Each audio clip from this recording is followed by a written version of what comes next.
The May elections are on the horizon. Our politics is in a fractured state. We are seeing a nine-party democracy in a system that is only designed for two.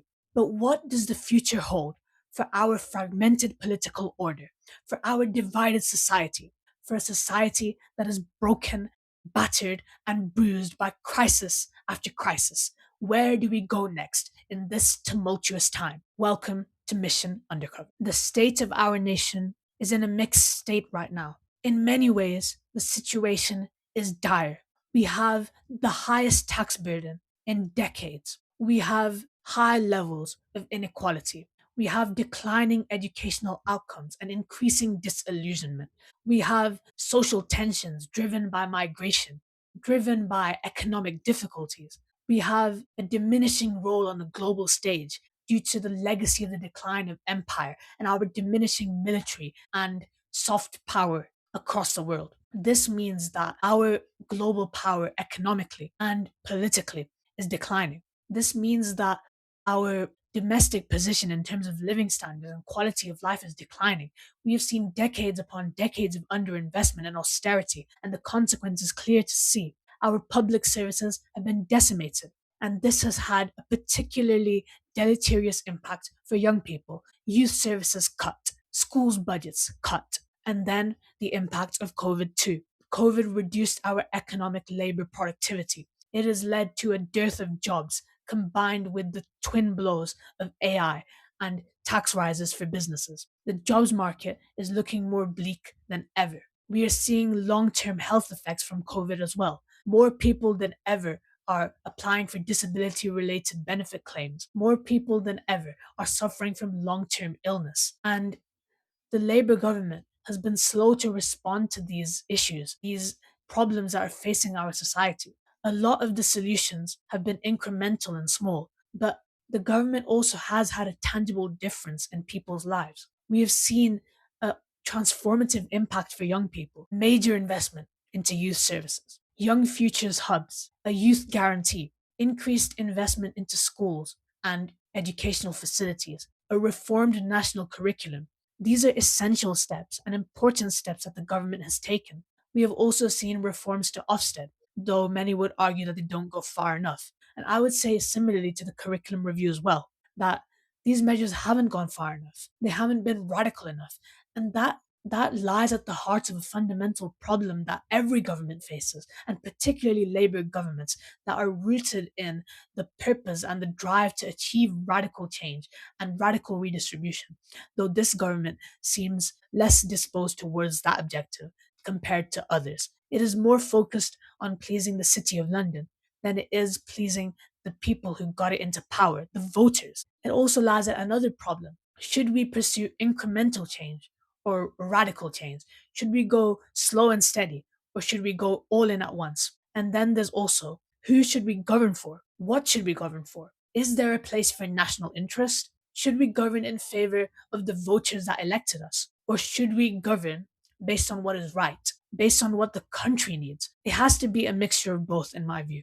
We need democracy that is participatory, that gives power to the people, that isn't rooted in the priorities of an elite segment of society that has a larger voice, a louder voice, a greater social and economic position that allow it to dictate priorities greater than other sections of society. Every part of society should have an equal say in the political future of our nation. But it is also necessary for us to pursue radical change, because incremental change does not is not felt by the people, does not create real or lasting improvement, because incremental change is always struck down by the forces of the establishment, the forces of power that benefit from keeping an entrenched status quo. That is why incremental change will never lead to transformative improvement. We need radical change, and we need it quickly. Almost 2 years have gone by already in this Labour government, and all we have seen is tinkering around the edges.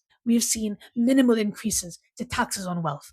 We have seen minimal increases to public investment. We have seen small scale reforms to the justice system. We have seen small scale reforms to sentencing. We have seen small scale reform to education. When will the government finally seek to be radical enough to change society, radical enough to to transform the future of our country. If Keir Starmer remains clutching upon the throne of power, then we will never see such a reality emerge. We will never see the transformative Labour government that we all hoped for when it first came in. Change was the word plastered upon the manifesto. Yet now it seems a distant reality. And we have seen this play out in the polls. Labour has seen a precipitous decline in its approval, and particularly Keir Starmer himself. Keir Starmer lacks belief. He lacks conviction. He lacks the values to drive him towards an agenda and vision of transformation for the country. If he has no fundamental set or group of beliefs,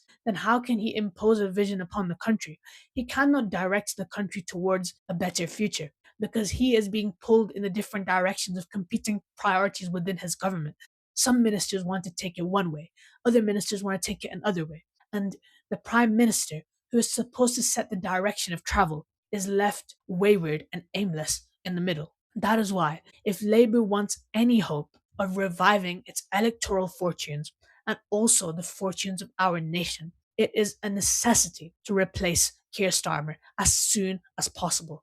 And it is likely that after the May elections, Keir Starmer will be gone. Labour is bracing itself for significant losses in the May elections, both in Scotland and Wales, but also in England. A lot of elections are up for grabs, and the decline in Labour support will be particularly acute in Birmingham amidst the bin strikes. But it is also important to note that no other party can manage these bin strikes and these difficulties as well as Labour can. Do you really think that Reform and the Conservatives, the Green Party, will have better relations with the unions, better negotiations with the unions than the Labour Party, the party of the unions? It is a fallacy. It is a fantasy to believe that any other party would have a better grasp of the situation. And now that we have a national Labour government, West Midlands and Birmingham are finally receiving the investment that they deserve, the attention that they deserve. And Labour's initiatives have had transformative impacts already and will continue to have in the future. Pride in Place is so good. It gives power to people's communities, community right to buy. It gives power to local communities. It is giving investment, but also the authority to make decisions. The authority to direct the investment to the priorities of local people, not the priorities of bureaucrats from Whitehall. This is decentralization. This is direct democracy. This is devolution. And that is what will lead to a transformation in our economic and social fortunes. The outcomes that we want to see in society will only be better achieved if we give power to the communities that are directly affected by the problems that we are trying to tackle. Labour has done a lot for this country already. But despite the slow nature of progress, it has made progress. And it is important to note that amidst the media frenzy, amidst the media noise that tries to tell us that Labour has achieved nothing, that all we are seeing is a picture of doom and gloom, we have seen real improvements. We have seen, for what it's worth, higher economic growth, though that doesn't really mean anything. We have seen higher wage growth than over the Conservative government's years in power. We have seen higher employment levels, though we've also seen higher unemployment rates. We have seen increases to real household disposable income, though those have also been incremental. And we have also seen improvements to public service efficiency and delivery, especially in healthcare, with almost 30% fall in waiting lists under Labour in power, and also improvements across the board in terms of the justice system, in terms of the backlog in the asylum system. And these improvements will continue to compound over time to give demonstrable results in the future by the end of Labour's term in power. But their communications of these successes are ineffective, and the scale of this change is not enough because it does not affect local communities enough. Pride in Place is the only initiative that really goes to the heart of the issues that local people face, and people vote on the issues that directly affect them in their communities. That's why Labour has to pivot towards focusing more on what can directly impact the lives, the security, the stability, the prosperity of people in their local communities. And most important amongst that is giving a voice to local communities to voice their concerns and affect change. We have to empower local communities if we want to see improvement. We cannot dictate everything from Whitehall and Westminster. But in the May elections, we will see concerning trends, to say the least. We will see the rise of Reform UK, which is largely driven by media frenzy, media hype that say that they are the only alternative, that say that they have the solutions that this country needs, but their policies are ludicrous and they will be disastrous for the country. Billions in spending cuts. And we have already seen how effective they are at managing councils. You see what they've done in Kent. They have increased council tax despite promising not to.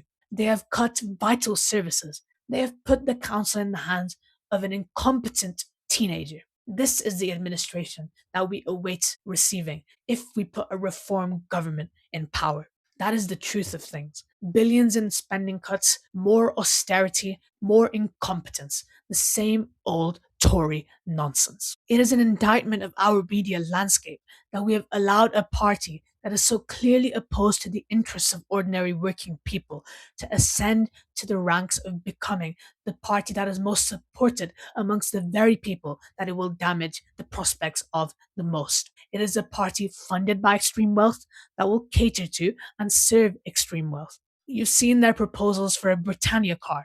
You've seen their proposals for reducing taxes on extreme wealth and billionaires. You've seen them vehemently oppose any measures that aim to invest in the public realm and reduce inequality. All they're focused on is making a bogeyman out of the migrant, scapegoating the migrant for the problems that this country faces, when the real root of the issues that our country faces is the extreme wealth that is leeching at our society. It is a smokescreen that is distracting from the reality that is right in front of us. As we have seen with Trump in the United States, we will be told lies so often and so frequently and so confidently and so brazenly that we will no longer be able to distinguish what is reality and what is fact. We will no longer be able to determine what is true, even if it is right before us. That is the consequence of allowing fascism to emerge, allowing fascism to take its iron claws and clutch the levers of power. But you also look at the other alternatives that are available within the political system, and you can see that the state of our politics is extremely fraught today. We are seeing that we have a dearth of expertise, a dearth of ideas. We have no new plans, no new vision for the future of our country, only the same rehashed, debunked nonsense that has plagued our politics for far too long. There's no new ideas, no fresh perspectives, the same old tired doctrines that will no longer be sufficient are being recycled and resold as panaceas for our problems. No more evident is this than in the policies of the Green Party. They think that a wealth tax is a panacea for our problems, but you can't govern based on a taxation of extreme wealth alone. You have to reform the systems that allow it to exist. You have to bring radical change, and we actually have to recalibrate our way of thinking as well. We do not have a scarcity of money. We do not need to tax extreme wealth to get money from them. We need to tax extreme wealth because of the effects that it has on society. It degrades the integrity of ecology and the environment. People with extreme wealth consume far more luxury products and far more carbon emissions than ordinary people. Then you also have the effect on our politics. The presence of extreme wealth means that there will always be a force that it acts as an influence upon power. There will always be something that hangs over the head of the power brokers and the people in power. There will always be something that is subverting them. Always be some economic power that is stronger than the powers of ordinary people. That is why extreme wealth has to be stamped out from society, because above a certain point, further wealth cannot yield any further happiness. Beyond a point, extreme wealth is just accumulation, it's just futile and excess attainment of wealth, which has no real purpose, no real meaning, but is so damaging for society. It prices out ordinary people. It increases inflation and erodes the incomes of ordinary people, grows the disparity in society, the tensions in society. And we can see the effects on the children of wealthy people as well. They are isolated from groups that are outside of their economic class and status. And that has negative effects on their development. It has negative effects on their empathy. It has been clearly shown in psychological surveys and experiments that people who have extreme wealth have a changed mindset because of it. They feel less empathy towards the suffering of others. They feel more entitled to their wealth. They feel that they deserve it. They feel that they have attained it through their hard work alone, when in fact, the majority of extreme wealth is a product of luck and circumstance, what John Rawls called the natural lottery. If you really think that your wealth is down to your success, I challenge you right now to go to the poorest country in the world, which is Burundi, by the way, and try and make your wealth there. See how you do. It won't be good for you, and you will realize that your wealth isn't born from your innate skill or your innate right to have that because of your intelligence or your charisma. It is due to the circumstances that you have inherited. Even if hard work plays a factor into it, it is largely dictated by your circumstance. That is why we have to stamp out extreme wealth from society, because no one deserves to have wealth. No one deserves to have extreme wealth in a society where poverty exists. Why should there be millionaires and billionaires in a society where some people cannot eat or heat their home? It is simple, it is plain, and it is a clear moral argument that cannot be refuted. That poverty will continue to grow as long as extreme wealth subverts governments and makes sure that the interests of a wealthy elite are prioritized over the interests of the silent majority. The other policies of the Green Party will also be bad for society. They want to ban nuclear energy, which is contradictory to their aims of having a just and fair climate transition. Because if we ban nuclear energy, then we will have to rely on fossil fuels as a backup energy source to back up our energy supplies, because wind and solar are unreliable sources. All renewable energy forms are. That is why we need a clean energy source that acts as a reliable backup and can shore up capacity. And we have new innovations in nuclear technology as well, with Rolls-Royce's small modular reactors. And we have seen real investment and we are seeing real progress in the nuclear industry. But they want to take away all of that in pursuit of their ideological obsession with having a 100% renewable economy. That is not what will create a fair and equitable climate transition. Nuclear has to be part of the solution, and they will continue to deny that despite the truth of it. They also want a decriminalization of drugs and even prostitution, which is likely as well. And this will definitely have pernicious effects for society. It will legitimize something which is clearly a criminal act, which is clearly something which is damaging for both individuals and for wider society. That's like saying we should give people the right of murder. We should give people the right of invading the privacy of others, eroding the rights of others. Because when you are under the influence of intoxicant substances, you don't have control over what you do. And we will see the consequences of such a policy on society.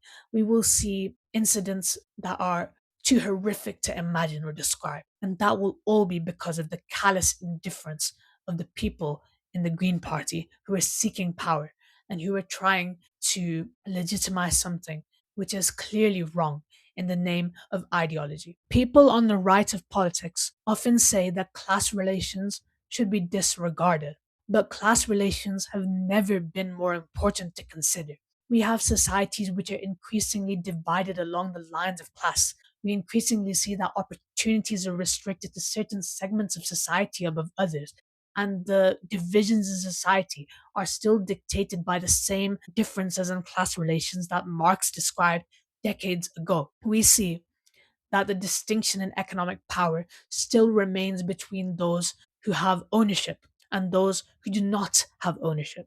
And this will continue to be the case for the continuation of human societies, because ownership is power. Whether that is ownership of resources, whether that is ownership of knowledge, whether that is ownership of authority. Ownership is what determines economic power. And as long as there will be a disparity of ownership, there will be a disparity of economic power and hence drastic inequality. That is why we have to give power and ownership back to the people, to the workers. If workers don't have ownership, they do not have power.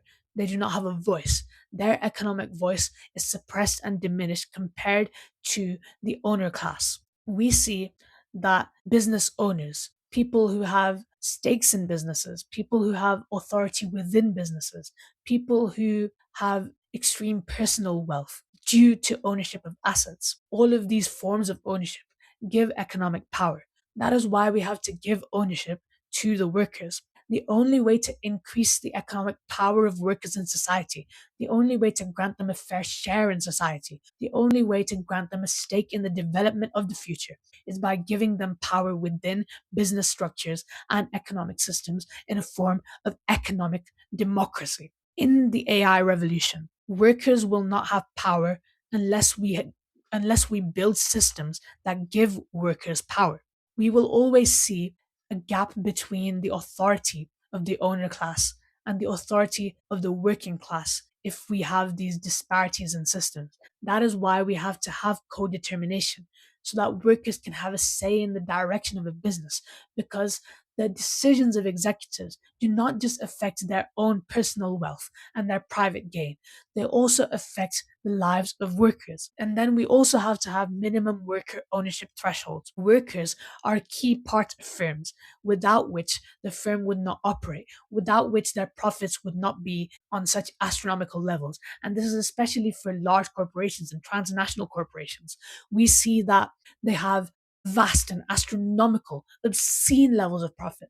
Yet workers are not rewarded in proportion to the value that they generate. And then we see that their wages are cut.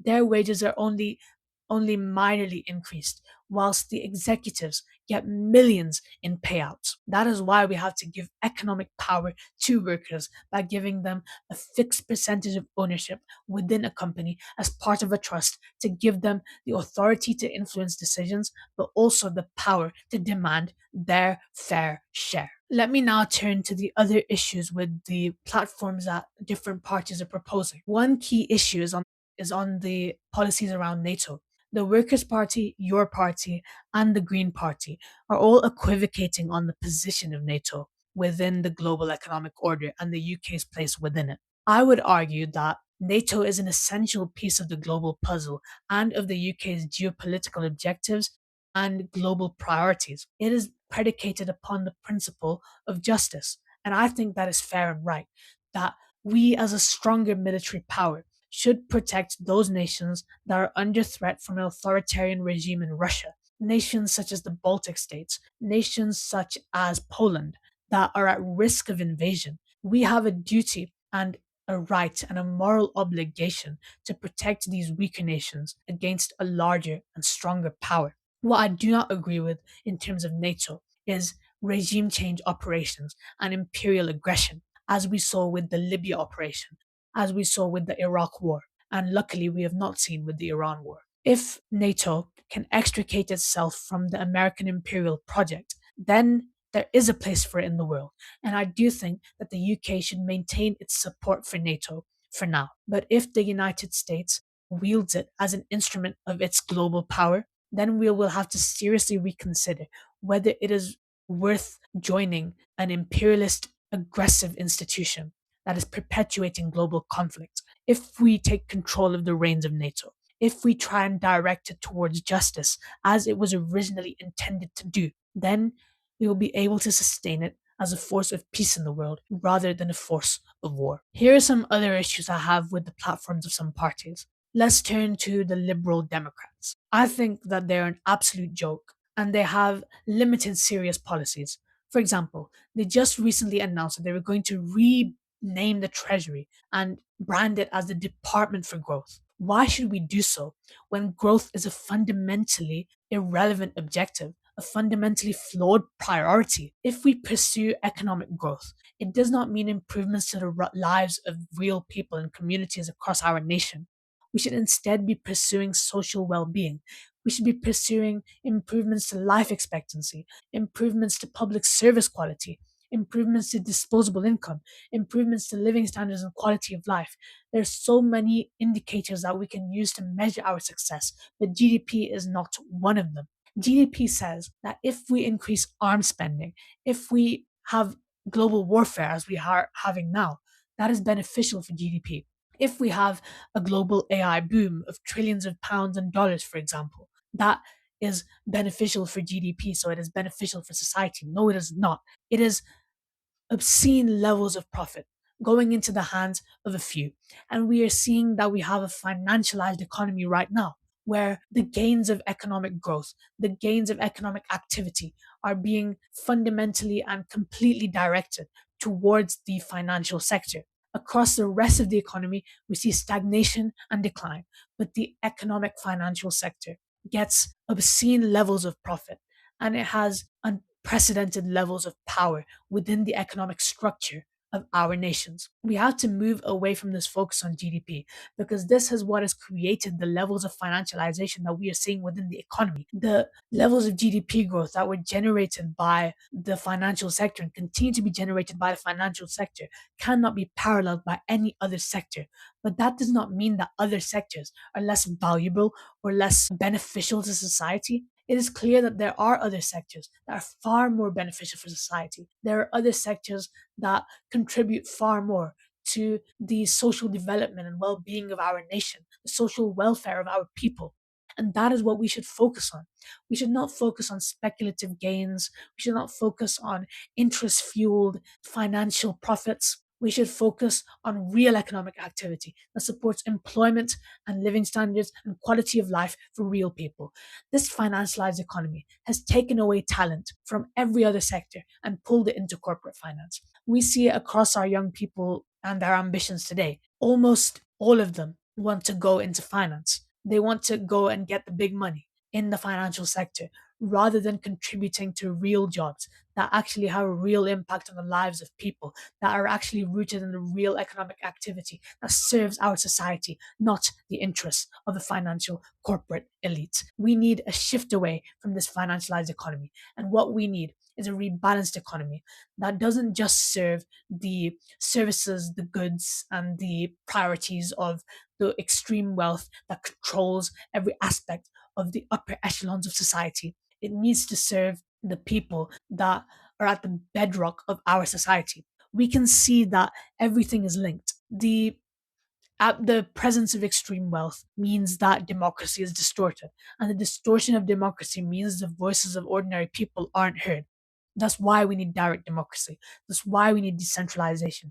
That's why we need political reform on a grand scale to make sure that our politics isn't tainted by the influence of dark money, that it isn't tainted by political donations, that it isn't tainted by extreme wealth. That's why we need a cap on extreme wealth to make sure that the presence of extreme wealth within your bank account doesn't mean that you can have an outsized influence in society, that you can dictate your terms to the society around you. You have the same rules as everybody else. That is a society that a libertarian society would build. It would build a fair society that serves the many, not the few. And that is why we need radical change.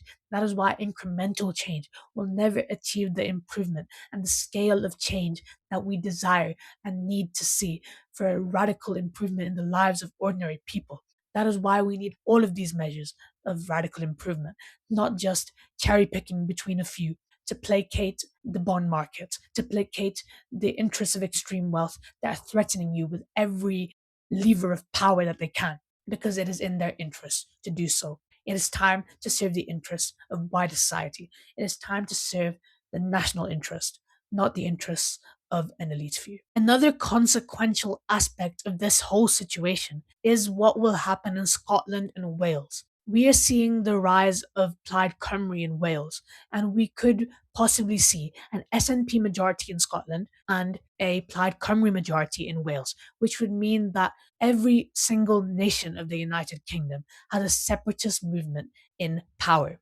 The SNP in Scotland aiming for Scottish independence, Plaid Cymru aiming for Welsh independence, and Sinn Féin aiming for Northern Irish independence. This could exert an unprecedented amount of pressure on the government of the United Kingdom to accept demands for referendums in all of these nations, to accept demands for a vote of the people to decide whether independence would be better for them. And that would be truly disastrous for our nation. If we saw us breaking apart into four separate nations, our economic might would be reduced, our integration with our neighbors would be introduced, our global clout would be fundamentally diminished. And we have to do everything in our power to maintain the union and its integrity because our strength lies in community. It lies in the unity of our four nations.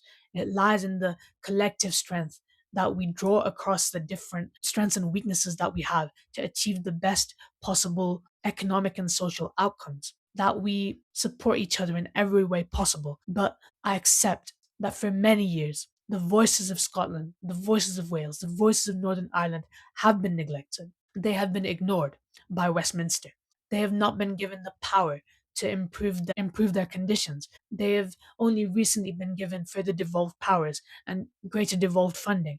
And under Labour, they have been given greater funding and they have been given greater authority to exert their main mandate upon the people. That is why we have to continue to accelerate giving power to these devolved governments so that they can effect change in their nations and their communities, so that we can stop the rising tide of separatism and ensure the integrity of the Union remains as a fundamental principle of our state. The aftermath of the May elections will be very interesting indeed. It is unlikely that we will see any of the party leaders except for Keir Starmer replaced because they're all in a pretty strong position. The Conservatives may make minor gains, the Liberal Democrats may also make minor gains, but the real winners of this election will be Reform and will be the Green Party, as we have expected, as we saw in Gorton and Denton, as we saw in the previous council elections where Reform made gains across the country. And the real losers will be the Labour Party because we will see their vote share eroded in Wales to almost a negligible amount. They will become the third power, likely, behind Plaid Cymru and Reform. And in Scotland, we will see a revival of the fortunes of the SNP and perhaps a resurgence of the independence movement and a decline of every other party, basically, and a return to the ultra dominance of the Scottish National Party that we saw under Nicola Sturgeon and Alex Salmond. And that means that we face a fraught situation where we could see a fragmentation of the union, we could see a further political divide within the Labour Party where they either tack further left to try and appease those factions that are demanding Keir Starmer's head, or they tack further right to appease their ideological inclination and the political project of Morgan McSweeney despite his absence. But the most likely outcome is that Keir Starmer will be replaced by a more left wing alternative from within the Labour Party, despite the international tensions that are currently present across our world. That is the reason that the challengers have held back for so long. There have been two reasons: the presence of the May elections and the potential for a hammering for the Labour Party, and then the international turmoil that we have seen. But after the recent ceasefire and after the May elections, it is increasingly likely that Keir Starmer will not last beyond polling day. And the likely successor, there's a new there's a new player in the mix. For long, the media has speculated that it is a contest between Angela Rayner, Wes Streeting, and Andy Burnham. But Shabana Mahmood is also in the picture now. My most preferred candidate would be Angela Rayner. Obviously, Andy Burnham cannot easily make it into Parliament, and there's only a small window of opportunity for the manoeuvres to begin. Wes Streeting is part of the right wing of the Labour Party and would only serve the ideological interests of the corporate elite. Shabana Mahmood is Blue Labour. She would also serve the centre right politics that is contributing to the stagnation and decline of our country. So she would also not be a good option. So only Angela Rayner is left as a real option that will help to improve the state of our nation. And she has the lived experience to drive her to attain improvement for everyone, to have improvements across society and for the lowest paid people, for the people who are experiencing poverty and difficulty. She is an ordinary person. She understands the hardships and difficulties that working people face, and she would be an amazing candidate to lead our country into the future. And that is the future that I envisage, that Labour turns around their fortunes with a new candidate that reinvigorates the energy of both the party and the country and dispels the other forces of division, decline, and hatred that threaten to plunge our nation even further into calamity and catastrophe. It is clear that Labour is the only party where the solution lies for the transformation and national renewal of our nation, despite the turmoil that they face, despite the potential for electoral massacre in May. It is time for radical change.